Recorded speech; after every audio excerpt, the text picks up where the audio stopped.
수요일마다 신약성경 지금 핵심 53장 우리가 계속 공부하고 이렇게 있습니다. 오늘 빌립보서 2장입니다. 빌립보서는 한 번만 보고 넘어갈 텐데요. 41번째, 41번째로 빌립보서 2장. 이제 빌립보서 2장 하면 무엇입니까?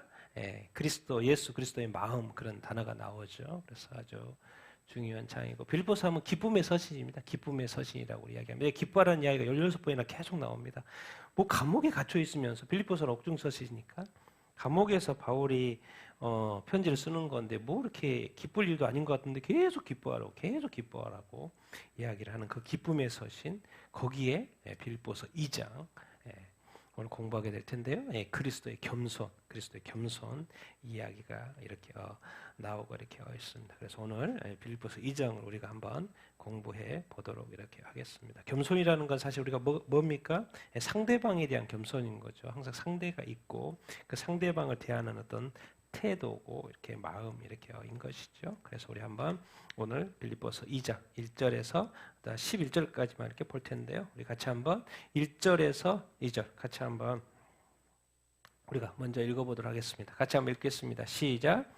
그러므로 그리스도 안에 있는 무슨 교만이나 사랑의 무슨 위로나 성령의 무슨 교제나 긍휼이나 자비가 있거든 마음을 같이하여 같은 사랑을 하고 뜻을 합하여 한 마음을 품어. 네, 그렇죠. 이제 우리가 예수님을 믿고 이제 교회 공동체가 되죠. 그것은 그리스도 안에 있는 것이고요. 그리고 또 누구 안에 들어오는 것입니까?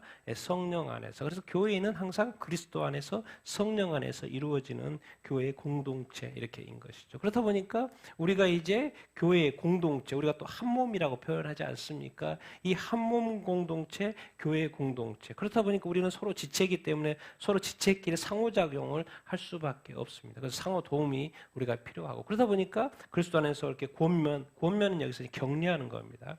격려해주고 또 사랑으로 위로해주고 또 성령 안에서 교제하고 영적 교제를 하는 거죠. 우리가 다 영적인 존재들이지 않습니까? 성령 안에서 영적인 교제를 우리가 하는 것이 너무나도 당연히 이렇게 하는 것이고 그리고 우리가 이제 공동체에 내보면 연약한 자가 있고 요약한 자가 있고 가난한 자가 있고 불쌍한 자들이 이렇게 있습니다.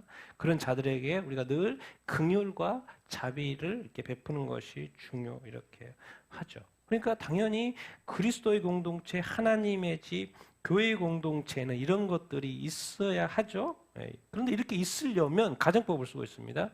자비가 있거든, 이것이 있거든, 어떻게 해야지 이게 실현이 되지? 이제 그런 이야기를 하는 겁니다. 그래서 이것이 실현되기 위해서는 이 마음이 있어야 된다. 뭐예요? 마음을 같이 하고, 이걸 또 어떻게 표현하고 있어요? 같은 사랑. 마음이 같으면 같은 사랑.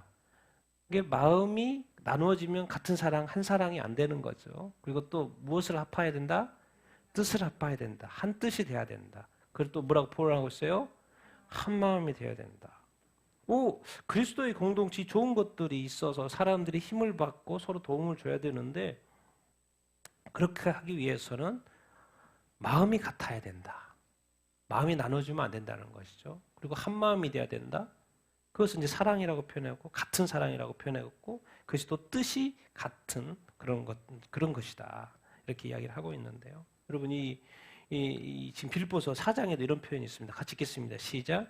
끝으로 형제들아 무엇에든지 참되며 경건하며 옳으며 정결하며 사랑받을 만하며 칭찬받을 만하며 무슨 덕이 있든지 무슨 기름이 있든지 이것들을 생각하라. 얼마나 좋습니까? 이 교회 공동체라는 것은 늘 형제들은 예수 믿는 사람, 우리 빌립보 성도들한테 말하는 것이고 늘 좋은 거, 참되고 진실된 거, 거짓되면 안 되죠. 경건한 거.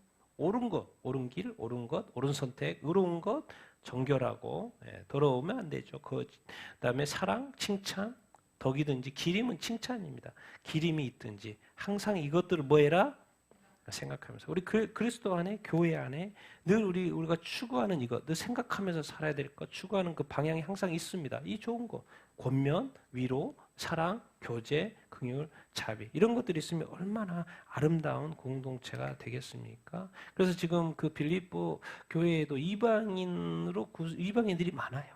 그래서 이방인들의 또 다양한 배경들, 그러니까 하나 되기가 정말 쉽지 않은 그런 어떤 공동체 사실은 이렇게입니다. 그래서 그 공동체가 하나로 나아가는 것이 아주 중요 이렇게 하죠. 그래서 한 마음 뜻을 합하고 한 마음 마음을 같이 하는 것이 아주 중요하다. 그래야지만 이런 것들이 이제 그리스도의 공동체, 교회 공동체가 실현이 될 수 있다. 이거 하면 그러니까 한 마음이 돼야지 이렇게 하면 안 돼. 이제 이 말씀을 말하고 있죠. 3, 4절 같이 읽겠습니다. 시작. 아무 일에든지 다툼이나 허용으로 하지 말고 오직 겸손한 마음으로 각각 자기보다 남을 낮게 여기고 각각 자기 일을 돌볼 뿐더러 또한 각각 다른 사람의 일을 돌보아 나의 기쁨을 충만하게 하라. 아멘. 그러니까 한 마음이 돼야 되는데 만약에 다툼이 어떤 일을 하게 되죠. 공동체 내에 무슨 일을 하게 되는데 그게 다툼이나 허용이 되면 된다 안 된다? 안 된다는 거예요. 왜 그러면 그게 한마음 같은 사랑이 깨지는 거니까. 교회가 깨지는 거니까. 과연 우리가 이렇게 많은 사람들이 교회 공동체에 있는데 과연 그 모든 교회 성도들의 마음이 한 마음일까요? 하나일까요? 같은 사랑, 같은 마음, 뜻이 합할까요? 한 비전으로 나갈까요? 이런 걸 생각을 이렇게 해봅니다. 한 비전으로 안 나가면 힘들겠죠. 그러면 늘 다툼이 있을 것이고 문제가 생기겠죠. 허영, 뭐죠? 자기 이렇게 주장, 자기 자랑 이런 것들이 나오면 이렇게 안 되겠죠. 다툼이라는 건 뭐예요? 자기 주장을 하다 보니까 다툼이고 자기 유익을 구하다 보면 다툼이 생기겠죠. 그러니까 단어를 이렇게 쓰고 있습니다. 오직 어떠한 마음으로? 겸손한 마음으로. 겸손이 도대체 뭐지? 지금부터 설명하는 거예요. 겸손은 각각 누구보다 자기보다 누구를 낮게 여기는 거요? 남을 낮게 여긴다고 말씀을 이렇게 하고 있어요. 겸손이 도대체 뭐지? 자기 자신을 보통 이제 겸손이라는 건 자기 자신을 낮춘다고 이야기하잖아요. 그 낮추는데 그러면 자기 자신을 낮추고 누구를 더? 상대방을 또 누구를? 남을 더 어떻게 여긴다? 낮게 여긴다. 자기가 잘난 척하면 자기가 잘났으면 다른 사람을 낮게 여기기가 쉽지 않죠. 일반적으로 인간은 딱 사람을 판단할 때 어떻게 봅니까? 더 배웠는지, 나보다 더 배웠는지 안 배웠는지, 나보다 더 잘생겼는지 못생겼는지, 더 가졌는지 못 가졌는지 이런 이런 형편들을 먼저 이렇게 살피잖아요. 그러다 보니까 나보다 남을 낮게 여기기가 쉬워요, 안 쉬워요? 쉽지 않아요. 그런데 우리 교회에는 그런 것을 다 파괴시켰죠. 누가요? 예수 그리스도가. 근데 교회에서 그런 자랑을 하고 있으면요.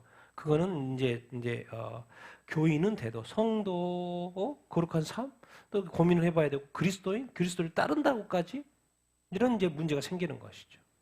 우리는 이미 이 겸손에 대한 모델 오늘 배우는데 이 겸손에 대한 모델이 있어요. 예수 그리스도. 그러니까 예수 그리스도께서 오늘 보여주신 것이 자기 자신보다도 우리 죄인들을 더 낮게 여겼다는 거예요. 심지어 죄인들인데도 불구하고 더 낮게 여긴다? 자기 자신을 더 낮춘다? 겸손은 항상 상대가 있는 것입니다. 겸손은 상대를 바라볼 때 자기보다 남을 낮게 여기는 거예요. 눈에 보이는 상황과 조건에 상관없이. 어떻게 보는 거예요? 이제 구약의 방식하고 신약의 방식이 틀립니다. 구약의 방식은 이렇게 그냥 그대로 보는 상황을 보는 거예요. 조건을 보는 겁니다. 신약은 뭐예요? 사람을 볼 때 어떻게 보는 거예요? 영혼으로 보는 것입니다. 천하보다도 귀한 영혼으로 보는 거예요. 신약의 관점은 사람을 바라보는 관점은. 구약은 뭐죠? 남은 원수로 보는 거죠. 그러니까 원수는 미워하는데 신약은 뭐예요? 영혼으로 보는 거예요. 영혼으로. 원수를 뛰어넘어서 영혼을 보는 것이에요. 그래서 원수를 사랑해야지 원수와 화목되지 않으면 너 나 앞에 나올 때 문제가 있을 거라고 자꾸 지적하죠. 그게 겸손. 그것을 탑을 보여주는 거예요. 예수 그리스도. 예수 그리스도도 그렇게 했는데 너희는 못해. 그렇게 말해 이제 이렇게 나오는 거예요. 겸손한 마음, 자기보다 남을. 그러면은 또 자기 일도 있죠. 당연히 사람은 개인은 자기 자신의 일을 돌봐야죠. 그래서 예수님은 게으른 것을 그렇게 싫어합니다. 하나님은 게으른 것을 싫어해요. 예수님도 이 땅에 하나님도 지금까지 일하는데 세상을 창조한 이후부터 이 세상을 만들어 놓고 지금까지 일하고 계신다. 그래서 예수님도 이 땅에 하시고 지금까지 이러신다. 에덴 동산당 만들어 놓고 예수님이 인간들에게 뭐 일하게 시킨 거잖아요. 그러니까 이 일은 축복이에요. 사실 노동. 일하는 계속해서. 그래서 인간은 기본적으로 자기 일을 해야죠. 그런데 더 나아갑니다. 교회 공동체는. 예수 믿는 사람. 예수 믿지 않는 사람은 자기들만 돌보면 돼요. 그런데 교회 공동체는 그리스도가 머리고 서로 공동체는 각각 누구까지 살펴야 되는 거예요? 다른 사람의 일을 돌보아. 그래야지 사도 바울이 기쁨이 충만할 거라는 거예요. 예수 그리스도의 기쁨이 충만할 거라는 거예요. 그러니까 자기 일만 잘 되고 다른 사람 일이 안 되는 것을 이런 것을 잘 살펴야 된다는 거예요. 그래서 교회에서 사람들이 어떤 이렇게 마음이 상한 일이나 소외되거나 뭔가 이렇게 적응을 못하거나 이런 것들을 잘 살펴야 된다라는 것을 지금 이야기를 하고 이렇게 있습니다. 이게 오늘 이제 확실하게 배워야 되는 게 이게 겸손이죠, 겸손. 겸손이라는 게 도대체 뭐지? 밑에 한번 말씀도 같이 읽어보겠습니다. 시작. 우리가 다 하나님의 아들을 믿는 것과 아는 일에 하나가 되어 온전한 사람을 이루어 그리스도의 장성한 분량이 시작 충만한 데까지 이르리니 오직 사랑 안에서 참된 것을 하여 범사에 그에게까지 자랄지라. 그는 머리니 곧 그리스도라. 아멘. 지금 겸손을 이야기하면서 하나님의 아들은 예수 그리스도죠. 그리스도예요. 다 믿죠. 근데 믿는 것에서 끝나면 안 되죠. 어디도 가야 돼요? 그리스도를 더 알아가야 돼요. 우리가 예수 그리스도가 각각의 개인이 더 알아가야 되죠. 다 예수님을 믿고만 살아요. 믿으면 구원받으니까. 그래서 예수 믿으면 구원받는다는 거예요. 틀린 말이 아니죠. 그런데 더 이상 성경을 통해서 예수 그리스도를 알아가지 않아요. 왜? 성경을 안 보니까. 예수 그리스도를 알 수가 없죠. 단지 예수 그리스도 하나님의 아들 나의 구원자로 끝. 예수님이 사복음서에서 어떻게 살았는지, 어떤 말씀을 했는지, 어떻게 행동을 했는지, 어떻게 말하고 있는지, 행동했는지. 그래서 하나님의 아들 예수 그리스도를 믿는 것을 플러스 아는 것까지도 배워야죠. 말씀을 통해서 배워야죠. 그래야지만 뭐가 된다는 거요? 온전한 사람이에요. 온전한 사람의 그 표준을 제시하고 있어요. 그리스도인데 그리스도의 뭐한 분량? 장성하다는 표현을 하고 있어요. 그래서 자꾸 우리가 아이가 이렇게 어른으로 성인으로 성장해 가잖아요. 자라잖아요. 장성해 가잖아요. 그래서 우리가 예수 그리스도를 믿고 거듭났잖아요. 그 거듭난 우리가 영적으로도 계속 뭐 해야 돼요? 자라가야 하죠. 어디까지? 장성한 데까지, 어른까지, 예수 그리스도의 장성한 분량까지, 분량이 충만한 데까지. 이빨이 차는 거, 이빨이 차는 데까지. 이런 느낌이 있습니까? 내가 예수 그리스도를 믿는데 신앙생활 하는데 최고의 기쁨을 누리는 거예요. 뭔가 선택하는데 자유로워요. 뭔가 하는데 사고에 늘 그리스도를 위해 한다는 생각이 늘 들는 거예요. 그래서 누군가를 대할 때 내가 함부로 대하지 않아요. 왜? 그리스도의 사람이고 그리스도의 몸이니까. 뭔가 자꾸 이런 생각이 이렇게 드는 거예요. 그래서 내가 함부로 이렇게 더러움이나 또 음란한 거나 또 나쁜 것이나 이런 것을 대하는 걸 되게 조심하고 경계해요. 이게 바로 온전한 사람, 그리스도의 장성한 분량에 있는 사람. 뭔가 의식해요. 생각해요. 이러면 안 되지. 옳고 그름을 분별해요. 그리스도 안에서 그리스도 예수 그리스도의 장성한 분량까지 자라가라고 성경은 명령을 이렇게 하고 있죠. 왜 그래요? 이 자라가고 있다는 증거가 뭐냐면 그 안에 항상 뭐가 나타나요? 사랑이요. 이제 이 하나님께서 우리를 먼저 사랑하셨어요. 그리고 우리 보고 사랑하라는 거예요. 그리스도께서 우리를 먼저 사랑하셨어요. 그리고 나서 우리한테 뭐라 그래요? 사랑하라고 그래요. 그러니까 이미 우리는 큰 사랑을 받았어요? 안 받았어요?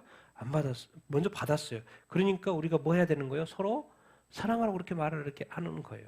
그러니까 우리가 만약에 내가 좀 사랑이 부족한 사람 같다. 뭔가 사람을 대할 때 사랑의 마음으로 하지 않고 너무 직업적으로 대하고 뭔가 너무 인간적으로만 대하고 뭔가 영혼의 어떤 사랑이 안 된다. 그럴 때는 다시 한번 기도해야 됩니다. 내가 다시 한번 예수 그리스도의 하나님의 그 사랑을 다시 한번 진하게 느끼게 해주십시오. 성경을 볼 때나 기도할 때나 내가 다시 한번 그 하나님의 그 큰 사랑을 다시 한번 나로 하여금 깊이 깨닫게 하여 주시옵소서. 그 사랑의 충만함, 그리스도 하나님의 사랑에 대한 충만함을 다시 한번 경험을 이렇게 해야 합니다. 그러면 그 사랑에 푹 젖어잖아요. 다시 한번 하나님의 그 큰 사랑 우리가 깨닫게 되잖아요. 그럼 사랑 안에서 뭘 하겠어요? 참된 것을 하여서 참된 것, 선한 것, 올바른 것 이제 하나님 그리스도의 사랑에 충만해지면요 항상 선한 길로만 가려고 노력을 하게 될 거예요. 경건한 길로만 거룩한 쪽으로만 가려고 이렇게 하게 될 거예요. 그러면 우리가 왜 성경은 자꾸 범사에 감사라고 범사 뭔가 예외를 줘야지. 세상은 자꾸 예외가 있고 뭔가 이렇게 옵션이 있어요. 없어져 있어요. 그래서 그런 것을 자꾸 허락을 해주는데 성경은 100%예요 항상. 항상 범사에 때마다 일마다 뭐 예외가 없어요. 예외가 없어요. 어떻게 범사의 모든 일에 예수님과 똑같이 생각할 수 있고 어떻게 행동할 수 있지? 근데 성경은 예외를 두지 않습니다. 사실 영적인 세계에서 예외는 그냥 100%든지 0%든지예요. 우리는 인간적인 육체를 가지고 어떤 육적인 사고를 하기 때문에 우리는 100% 우리는 내 신앙이 한 지금은 50% 정도라고 생각을 하잖아요. 그것은 0%일 수 있습니다. 내 신앙은 내가 볼 때 퍼센테이지를 봤을 때 40% 아니면 좀 70%? 근데 영적인 관점에서는 그게 100%하고 0%밖에 없어요. 내가 그리스도 안에 있으면 이미 하나님의 자녀인 거예요. 천국과 영생이 내 것인 거예요. 천국의 기업을 내가 받은 거나 마찬가지예요. 성경은 자꾸 표현해요. 내가 이미 그리스도와 함께 하늘 보좌에 앉았다 이런 식으로 표현을 하는 거예요. 내가 네 영혼이 지금 여기 있는 것 같지만 너는 이미 하늘에 있다 이런 식으로 자꾸 표현을 하는 거예요. 도대체 그런 의미가 뭐지? 영적인 관점에서밖에 이해가 안 되죠. 육적으로는 도저히 이해할 수 없는 그런 표현을 영적인 관점에서 성경은 계속 표현을 하고 있지요. 우리가 예수 그리스도를 알고 믿으면 우리 안에 속성이 자꾸 무슨 생각이 드냐면 나도 예수님처럼 살고 싶다. 예수님처럼 말하고 싶다. 예수님처럼 행동하고 싶다라는 그 어떤 욕망이 자꾸 생겨야 될까요? 안 생겨야 될까요? 생겨야 돼요. 근데 그것을 생기게 해주신 분이 계세요. 그분이 누구예요? 성령님이에요. 그래서 성령님과 친하라는 거예요. 그러면 이 모든 것들이요 다 가능해집니다. 왜? 나의 영을 자라게 하시고 나의 영을 성숙해 하실 분이 누구신 거예요? 예수 그리스도이신 성령이신 거예요. 성령. 그 일 하려고 우리에게 와 계시는 것 이렇게 아니겠습니까? 그래서 우리는 누구나요 100% 그리스도의 장성한 분량에 이룰 수가 있습니다.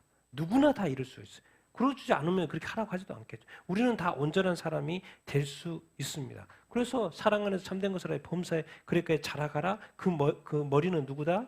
그리스도. 머리가 우리 그리스도잖아요. 우리는 머리만큼 우리가 지체이긴 하지만 몸이긴 하지만 그리스도의 만큼 자라서 그리스도의 장성한 분량의 사람의 삶을 살 수 있을까요? 없을까요? 살 수 있어요. 그러니까 제시를 해놨죠. 그러니까 우리가 그것의 어떤 목표를 가지고 살면 이렇게 되죠. 그래서 지금부터 말하는 거예요. 그 목표가 뭔지를 가르쳐 주는 거예요. 그 하나 되고 겸손, 남과 나보다 남을 낫게 하는 거 이것이 뭐지라고 이제 예수 그리스도를 통해서 다음부터 이렇게 가르쳐 주고 있죠. 그래서 이제 이 시간부터 또 잠깐 5, 6절 그리스도의 마음이죠. 같이 읽겠습니다. 시작. 너희 안에 이 마음을 품으라. 곧 그리스도 예수의 마음이니 그는 근본 하나님의 형체시나 하나님과 동등됨을 취할 것으로 여기지 아니하시고 이제 이 빌립보서 2장이 이렇게 중요한가? 예수 그리스도께서 십자가에 못 박혀 죽으신 거 이런 것에 도대체 왜 예수님 이렇게 하셨을지, 왜 십자가에 못 박혀 죽기까지 하셨지에 대한 그 마음의 배경을 설명하라는 거예요. 그 예수 그리스도의 마음, 예수 그리스도의 그 마인드, 너희 안에 이 마음을 품으라 명령이 아니에요? 명령이에요. 그러니까 내가 예수 그리스도의 마음을 품고 안 품고, 그러니까 옵션이 아니에요. 우리는 모두가 그리스도인이라면, 교회 성도라면 예수 그리스도의 마음을 품어야 돼요? 안 품어야 돼요? 품어야 돼요. 안 품으면 불순종이 된 거죠. 그런데 안 품고 불순종하는데도 괜찮은 사람이 너무나도 많죠. 회개 안 한 사람이 너무나도 많죠. 그래서 성경을 봐야 된다는 거예요. 교회만 왔다 갔다 하다가는요, 나중에 회개할 일이 너무나도 많이 쌓여가지고 이제 회개할 것도 잊어버려요. 왜? 말씀에 비추어 봐서 내가 불순종하고 있는데 그 말씀대로 살지 않고 있는데, 그래서 오늘 또 다시 한번 배우는 거예요. 너희 안에 이 마음을 품으라 명령입니다. 그리스도 예수의 마음, 예수 그리스도의 어떤 마인드, 영어로 뭐 마인드라고 설명이 되어 있는데 예수 그리스도의 마음, 자세. 도대체 왜 배워야 되는데요? 나는 나대로 살고 예수님 살고 나는 예수 믿고 교회 열심히 다니고 주님이 나를 만들었으니까 내 모습대로 내 개성을 살려서 살면 되지 않아요? 왜 굳이 예수님을 닮아야 돼요? 뭐 그런 거죠. 그러니까 교회만 다녀요. 예수님 닮을 생각이 없고 나는 나의 것을 추구하며 나의 성향대로 살고 싶죠. 근데 성경은 그걸 용납하지 않아요. 너가 교인이면 더 글로리교회 교인이면 교인으로 살아. 목사님 따라 살고. 근데 만약에 네가 그리스도인이면 누구를 따라야 되는 거예요? 그리스도를 따라야 되는 거예요. 그럼 그리스도인이라는 게 뭔데요? 주인이 있어요. 내가 주인이 아니에요. 누가 주인인 거예요? 그리스도가 주인인 거예요. 그럼 주인도 봤더니 성품이 있네? 그리스도의 어떤 마인드가 있네? 사복음서에 살아온 예수 그리스도의 그 삶의 어떤 그 마인드가 있는 거예요. 그 성품이 있는 거예요.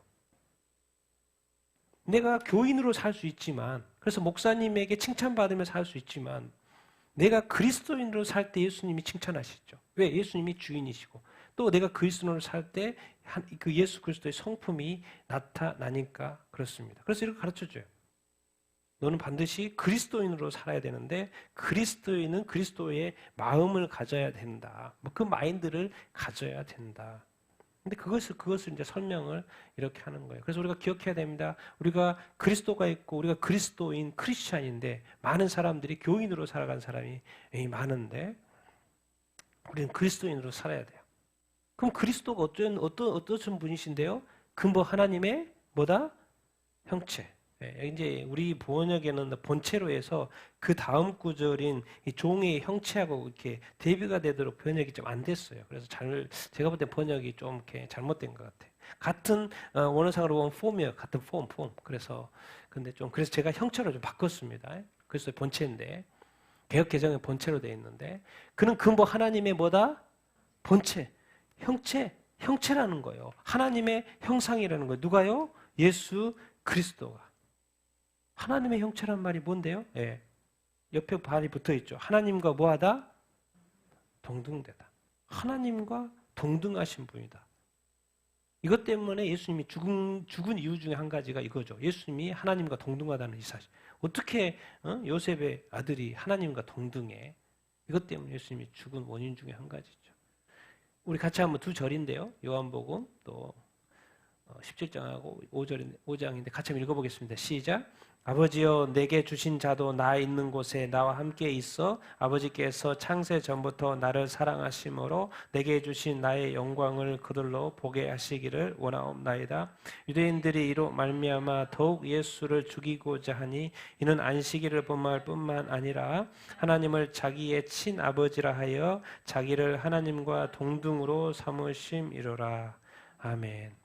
아니 세상에 태어났으니까 내가 이렇게 존재하잖아요. 내가 존재하니까 내가 생각하고 사고하고 판단하고 그러잖아요.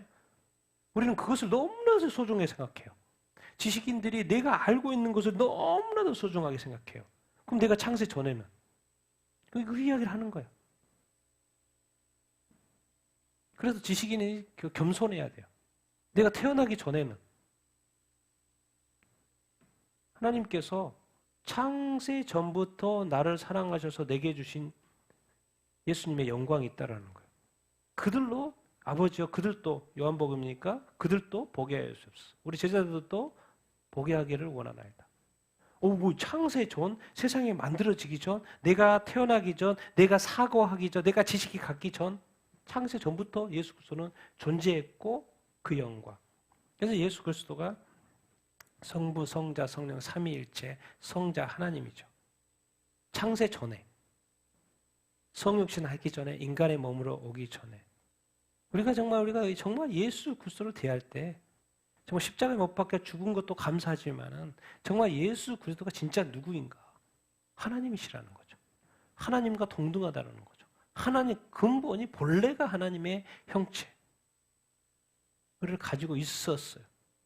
그래서 유대인이 이해 못했던 것이 어떻게 하나님을 친아버지라고 그러냐. 하나님과 동등으로 치하. 그럼 네가 하나님이란 이야기인데 하나님의 아들이라는 건 하나님이라는 이야기인데 인간의 아들이 인간인 것처럼 하나님의 아들 하나님일 수밖에 없는데 어떻게? 그래서 죽이는 원인 중에 이유 중에 하나가 그들이 십자가에 못 박은 이유 중에 하나가 이거죠. 그런데 예수님은 진짜로 하나님의 아들이고 하나님과 동등됨인데 예수님이 그것을 취해요? 안 취해요? 취하지 않는 거예요.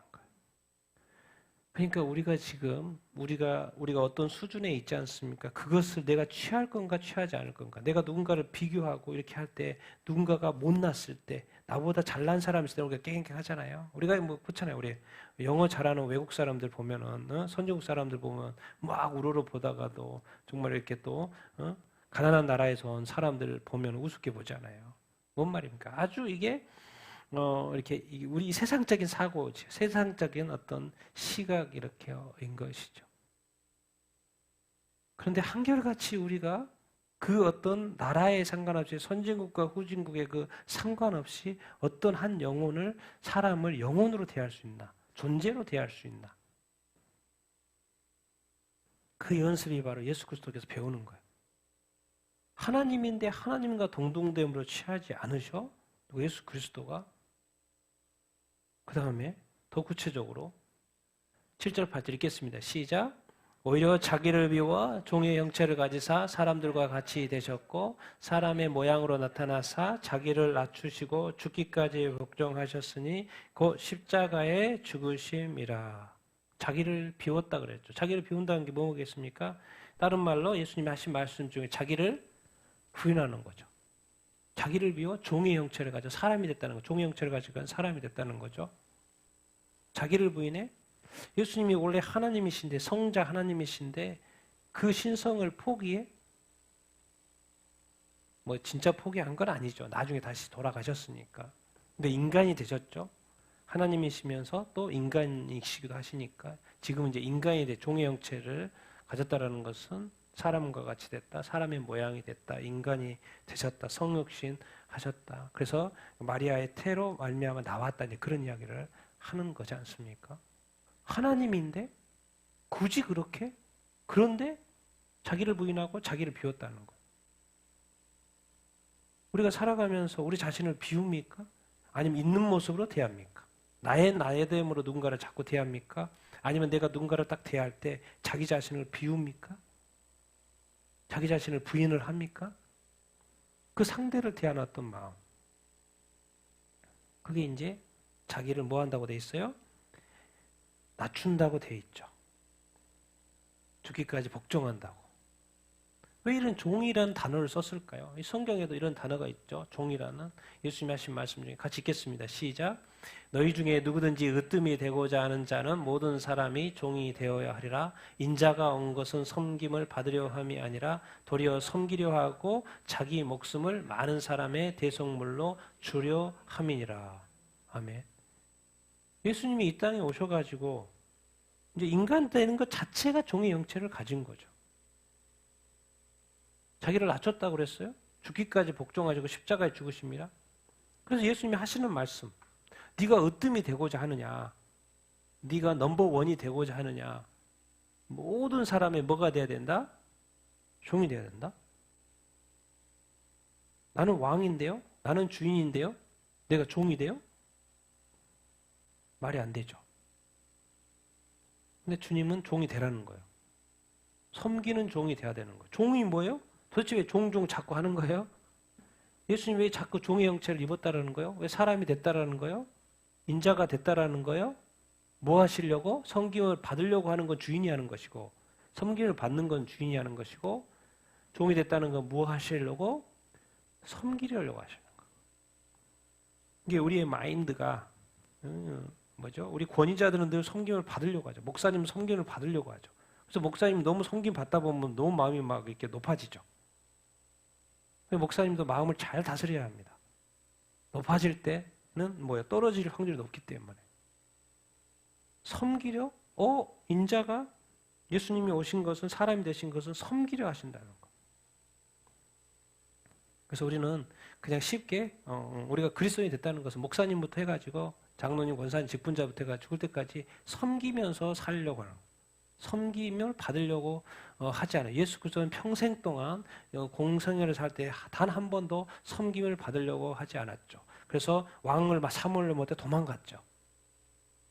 오히려 그냥 산에 가서 하나님과 맞대어 그냥 기도했을 뿐이었어요. 사람들에게 높임 받으려고 할 생각 자체를 안 하셨어요. 왜? 그것 때문에 온 게 아니기 때문에. 우리가 이 땅에 살아가면서 정말 이 종의 자세를 갖는 것, 그것도 항상 이 예수님의 그 표현을 자세히 볼 필요가 있습니다. 종은 그 몇 사람의 종이 아니에요. 어떻게 돼 있어요? 모든 사람의 종이에요. 그러니까 앞에 있고 없고 잘생기고 못생기고 뭐 이런 차원이 아니에요. 선진국 후진국 이런 차원이 아니라는 거예요. 그 모든 사람의 조건과 상황에 상관없이 국적과 인종과 이런 거 상관없이 종이 될 수 있냐는 거죠. 섬기려고 하는 마음이 있냐는 거죠. 심지어 더 나아가 어디까지 내놓으라? 자기 목숨까지. 많은 사람의 뭐로? 대속물로 주려 한다. 대속이 뭐예요? 죄를 속하는 거죠. 그러니까 우리는 죄인들을 좋아해야 돼요. 약한 사람들을 좋아해야 돼요. 문제 있는 사람을 좋아해야 돼요. 왜요? 그 사람을 대속해줘야 되니까. 그냥 멀쩡한 사람은 가만히 놔둬도 잘 살아요. 그런 사람하고 뭐 이렇게 신경 안 써도 됩니다. 그런 사람들.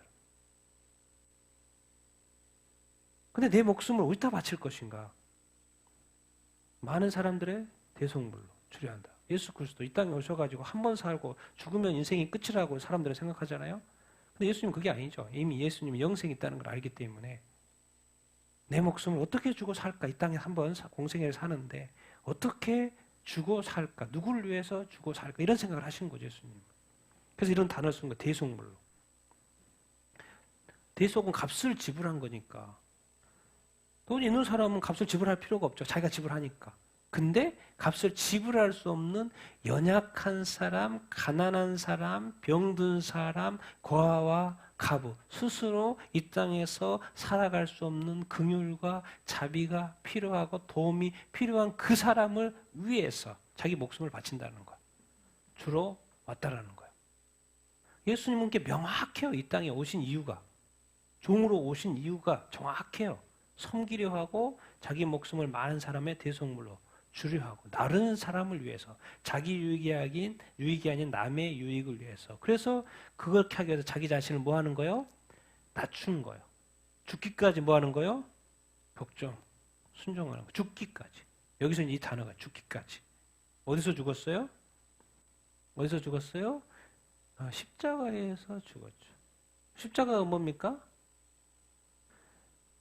그 당시에 가장 잔인한 벌이었고 또 가장 큰 죄를 반역죄를 지은 사람이 지은 십자가. 그래서 이것은 치욕이고 수치죠. 십자가에 달린 것 자체가. 여러분 어떻습니까? 살아가면서 자기가 내 자신이 막 욕도 먹고 치욕받고 남들이 막 나를 이렇게 모욕하고 욕하면은 어떻게 합니까? 어떤 반응이 나옵니까? 그거예요. 예수님 십자가에 매달리면서 저들은 알지 못하고 저러고 있습니다. 용서하여 주시옵소서. 예수님에게는 저주하는 마음이 없어요. 비난할 마음이 없어요. 비판할 마음이 없어요. 왜요? 저들을 위해서 왔거든요. 자기를 모르고 하는 일이라는 걸 알거든요. 그것을 바로 겸손이고 자기 자신을 낮추는 거예요. 그리고 죽기까지 복종하는 거예요. 여러분은 어디까지 한번 자기 자신을 낮춰봤습니까? 어디까지? 그런데 주님은 자기 부인과 자기 십자가라고 기준을 제시했죠. 십자가까지. 예수님이 내가 너희를 사랑한 것처럼 너희도 서로 사랑해라. 어떻게 사랑입니까? 십자가 사랑이었죠. 죽기까지 복종하는 사랑이었죠. 그러면서 자기 부인과 자기 십자가를 이게 조건을 거셨죠. 너도 그렇게 사랑해야 된다. 너는 종된 삶을 살아야 된다. 섬김을 받으려 하지 말고 섬기려 하고. 섬김도 받을 수 있고, 기브 앤 인생이라는 건 기브 앤 테이크인데, 그건 세상이 하는 말입니다. 기브 앤 테이크죠. 줬으면 받아야지 그게 돼야 되는 거지. 기브 앤 테이크, 기브 앤 테이크. 그런데 주님은 항상 주려고 했죠. 심지어 자기 목숨까지도 주려고 이렇게 했습니다. 참 이렇게 보면 대단합니다. 하나님이 어떻게 이렇게 인간을 이렇게 사랑할 수 있지? 하나님의 이 큰 사랑. 그런데 이 큰 사랑에는 만약에 예수 그리스도의 성육신과 그 십자가의 죽음이 없었다면 사실 이 하나님의 사랑은 표현되기가 쉽지가 않았죠. 그러니까 예수 그리스도의 그 성육신과 그 십자가의 죽으심이 있었기 때문에 하나님의 사랑이 정말 이렇게 확증이 된 거예요. 하나님의 사랑이 진짜인 것이 드러난 거죠. 그리고 예수님이 성육신 딱 돼서 십자가에 못 박혀 죽으시는 이 사건이 딱 발생하니까 이제 뭐 할 일도 생기는 거예요? 성령님이 할 일도 생기는 거예요. 성령님이 또 이제 죄사함이 됐으니까 의인으로 거듭나게 하고 영을 다시 거듭나게 가지고 영생의 삶을 줄 수 있는 그 일들 다음 단계가 진행이 된 거죠. 예수님의 성육신이 있었기 때문에, 예수님이 십자가에 못 박혀 뭐 했기 때문에, 죽었기 때문에, 자기 자신을 낮췄기 때문에, 죽기까지 복종했기 때문에. 근데 우리는 자꾸 여기를 건너뛰고 자기 자신의 죽음은, 자기 자신의 부인은 건너뛰고 항상 뭘 구해요? 성령의 충만함을 구하죠. 성령의 역사를 구하고 성령의 은사를 구하고 성령의 줄 구하죠. 그런데 백날 구해보십시오. 역사가 일어나지 않고 응답이 안 됩니다. 먼저 예수님의 성육신과 십자가의 죽음, 자기 낮춤이 먼저 있어야 돼요. 죽기까지 복종이 있어야 돼요. 이것이 돼야지 그 다음에 성령이 역사하시는 것이지, 이것이 안 되고도 성령만 구해보면 그건 내가 볼 때 엄밀히 말하면 마음의 깊은 곳에 들어가면 뭐예요? 욕심이 있을 수 있어요. 하나님의 나라는 위해서 그런 건가? 자기 자신을 위해서 그럴 수 있어요. 자기 자신의 사역을 위해서. 성령은 그냥 오시는 거예요, 사실은. 그냥 역사하는 것입니다. 왜? 주님이 보내셨으니까. 그냥 보내시고 하나님 보내시는 그냥 선물이에요, 선물. 어떻게 보면. 그래서 핵심이 어디가 있냐? 예수 그리스도의 성육신. 우리들의 낮아짐, 예수처럼 낮아지는 것. 죽기까지 복종할 마음이 있냐는 거죠. 자기 부인과 자기 십자가를 질 마음이 있고 정말 종된 삶을, 남을 섬기는 삶을 살려고 하는 것. 자기 자신의 목숨을 정말 죄인들을 위해서, 내가 싫어하는 사람을 위해서, 내 원수들을 위해서 그들을 품어줄 수 있고 그들이 예수 믿도록, 구원받도록. 왜냐면 원수라는 건 그 사람이 죄 가운데 있는 거잖아요. 나라에 대해서 죄를 지었든지 간에 세상의 죄를 갖더니 어떤 죄 가운데 있다는 거예요. 그 사람의 죄를 위해서 내가 낮아질 수 있고, 그를 사랑할 수 있고, 그를 섬길 수 있나? 그 사람이 뭐 할 수 있도록? 구원받도록.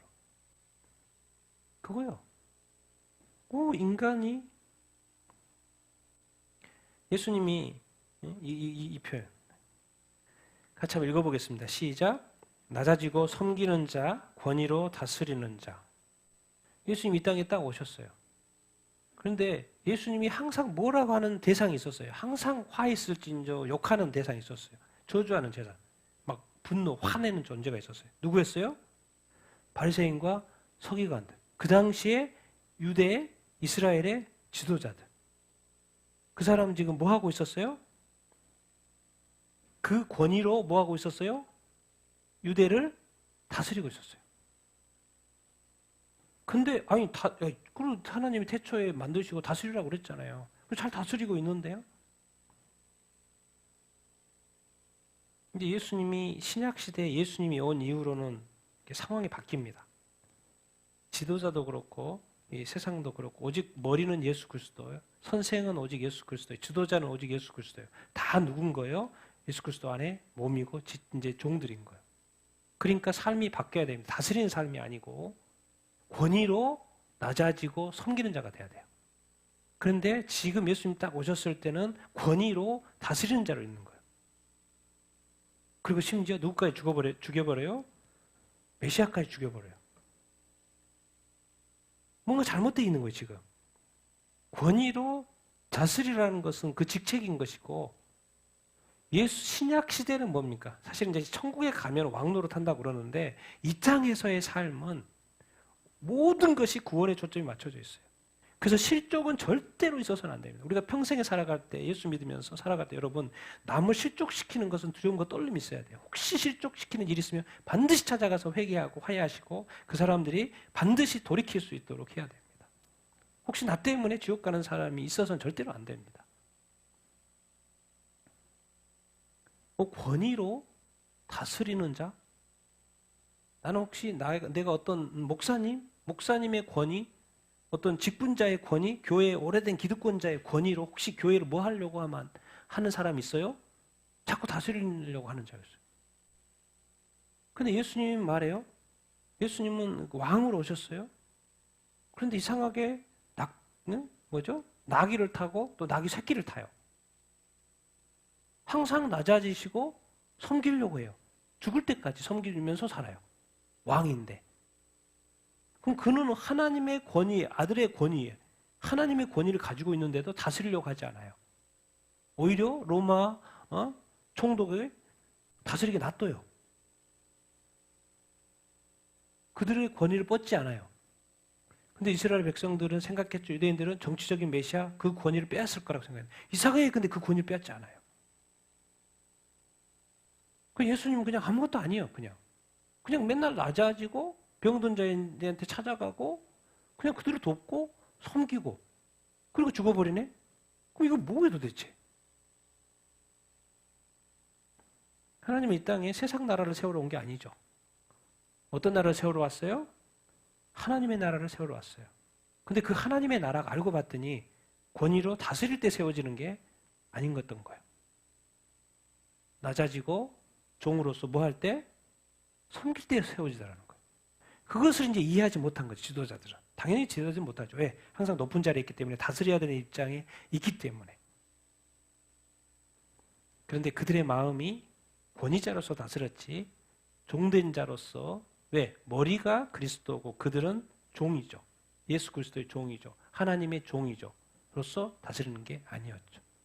자기가 주인 되어서 다스렸던 것이죠. 그러니까 예수님이 이 땅에 오셔서 봤더니 성전도 엉망이야. 그리고 그들은 다 외식에 빠져 있어요. 좋은 옷에 긴 기도, 외식적인 기도, 좋은 그리고 물질에 빠져 있고 성전의 시스템은 잘 만들어 놨는데 거기에서 얻은 그 소득에 취해 있는 그 지도자들 보면서 예수님은 너무나도 마음이 아팠어요. 하나님의 나라가, 하나님의 성전이, 하나님의 집이 멀쩡한데 너무 나이스한데 헤롯이 너무 삐까뻔쩍하게 또 리모델링 해줘가지고 너무 멀쩡한데 하나님은 다 뒤집고 있는 거예요. 그리고 이 좋은 세상, 이 좋은 성전, 이 좋은 잘 돌아가고 있는 이 유대 사회에 주님 말씀하세요. 성전 돌 하나 돌로 남지 않고 다 무너져. 예루살렘 망해. 이런 이야기하고 있어요. 누가 그걸 믿습니까 도대체? 누가? 이 좋은 것이 계속 된다고 해서 이 세상에 예수님이 종말 온다고 해도 누가 믿습니까? 성경에 이렇게 종말이 온다고 누가 믿겠습니까?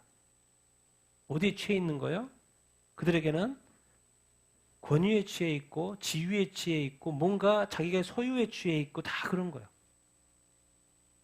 낮아지고 섬기는 자는 종이기 때문에 늘 바쁘죠. 예수님 그래서 늘 바빴어요. 섬기고 돕고 가르치고 자기 목숨을 이렇게 돌보지 않았죠.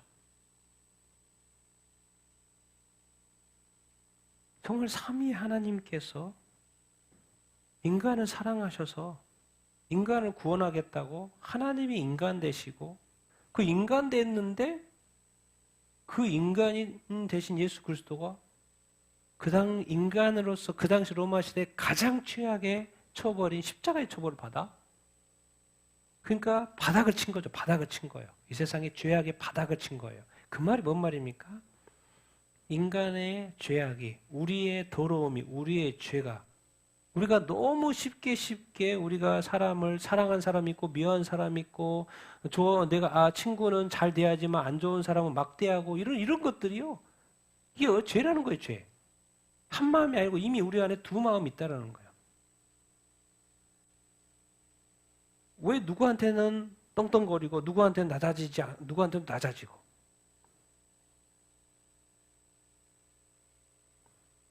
그래서 한 마음이 중요하고 두 마음으로 살면 안 돼. 근데 개인한테도 두 마음이 있다라는 거예요. 우리가 그래서 우리가 이 땅에 예수 그리스도가 십자가에 못 박혀 죽으신 이 사실이 뭡니까? 사실은 내 죄가 그만큼 뭐하다는 거요? 크다라는 거예요. 우리가 쉽게 회개하지만은요, 이게 성경은 이렇게 말해요. 예수 그리스도를 다시 십자가에 못 박을 수가 없다. 그 말이 뭔 말이에요? 그럼 다시 내가 죄를 지었는데 다시 십자가를 못 박을 수 없다는 거예요. 그럼 어떻게 되는 거예요? 죄 문제 해결이 돼야 한대요? 해결 안 된다는 거예요. 왜? 다시 못 박을 수는 없으니까. 이런 이야기를 들을 때 두려움과 떨림이 있냐는 거죠. 여러분, 우리가 예수 그리스도를 믿고 이렇게 쉽게 생각해 봅시다. 출애굽을 해서 이스라엘 백성들을 출애굽을 했습니다. 여러분, 애굽에서 나온 것이 구원 맞아요? 안 맞아요? 구원이 맞죠? 근데 진짜 구원은 뭐예요? 거기서 나온 게 구원이 아니죠. 구원이 시작됐을 뿐이고. 광야도 구원이 아니에요. 진짜 구원은 어디예요? 가나안 땅에 들어가는 게 구원이죠. 우리가 예수 그리스도를 믿고 구원 받았다는 건 이미 시작에 불과한 거예요. 아직 우리가 천국에 입성한 게 아니죠. 진짜 구원은 뭐예요? 천국에 입성하는 것이 진짜 구원이에요. 그런데 지금 우리가 광야 생활을 지금 하고 있는데 얼마나 지금 요즘 뉴스에 이 교회에 뭔 일들이 많습니까? 얼마나 많은 우리 성도들이 교회를 떠납니까? 광야 생활에서 우수수 떨어지고 있는 거죠. 아직 우리가 천국에 입성하지 않았는데 구원을 시작해놓고 성령으로 시작했다가 이제 다시 육체로 마친다는 이야기 그 말이에요. 구원으로 시작해놓고 이제는 뭐요? 멸망으로 끝나가고 멸망으로 치닫고 배도로 치닫고 이제 교회가 전 세계를 복음화했더니 이제 교회가 뭐 하기 시작해요? 배도하기 시작해요. 뭔가 교회가 권위주의에 빠져 있어요. 우리가 결정하면 그것이 진짜 뭐 법이 되는 거예요. 이 세상에 법원이 결정하면 법이 되는 거예요. 뭐가 필요 없는 거예요? 하나님의 말씀이 더 이상 아무 영향력이 없는 누구에게? 교회에게. 성도들에게. 그래서 세상의 법대로 또 교회가 쫓아가고 인정하고 협력하고 참여하고 그런 세상에 우리가 살고 있지 않습니까? 그런데 우리는 끝까지 딴 거 없습니다. 이 방법밖에 없어요. 예수 그리스도께서 하나님이 인간이 되셔가지고 종이 되셔서 자기를 낮추고 죽기까지 복종하는 것처럼 십자가 먹은 것처럼 답은 자기 부인과 자기 십자가밖에 없습니다. 우리에게 높아질 일은 없고 영원히 높아질 일이 없어요. 오직 머리는 예수 그리스도. 우리는 낮아지고 섬기는 자가 되어야지 권위가 생겼다고 교회가 됐다고 기득권이 됐다고 목사님이 됐다고 다스리는 자로 가면 안 됩니다. 오직 다스리는 자는 예수 그리스도. 오늘 또 예수님, 목사님들 물어야 돼요. 내가 이 교회를 어떻게, 우리 성도들을 어떻게 내가 섬겨야 될까요? 그렇게 묻고 우리 직분자들도 내가 오늘 어떻게 가정을, 자녀들을 또 우리 성도들을 어떻게 내가 섬길까요? 주님한테 묻고 그렇게 권위를 쓰는 거죠. 난 여러분이 그렇게 낮아지고 섬기는 자로 살 수 있게 되기를 예수님의 이름으로 축원드립니다. 그리고 정말 권위가 있으되 종된 마음으로 이렇게 다스리되 종된 마음으로 섬기는 그런 사람이 되기를 예수님의 이름으로 축원드립니다. 예수 그리스도의 모델, 예수 그리스도의 겸손. 그러면 이제 무슨 일이 났습니까? 예수님 그 십자가에 못 박혀 죽었어요. 그리고 자기 부인과 자기 십자가를 하라잖아요. 그럼 결국 죽으라는 이야기거든요. 너는 죽어 그렇게 말하는 거예요 지금 주님이. 그러면 누가 역사하셔요? 하나님 역사하시죠. 같이 읽겠습니다. 시작. 이러므로 하나님이 그를 지극히 높여 모든 이름 위에 뛰어난 이름을 주사 하늘에 있는 자들과 땅에 있는 자들과 땅 아래에 있는 자들로 모든 무릎을 예수의 이름에 꿇게 하시고 모든 입을 예수 그리스도를 주라 시인하여 하나님 아버지께 영광을 돌리게 하셨느니라. 아멘. 예수 그리스도는 십자가에 못 박혀 죽어버렸어요.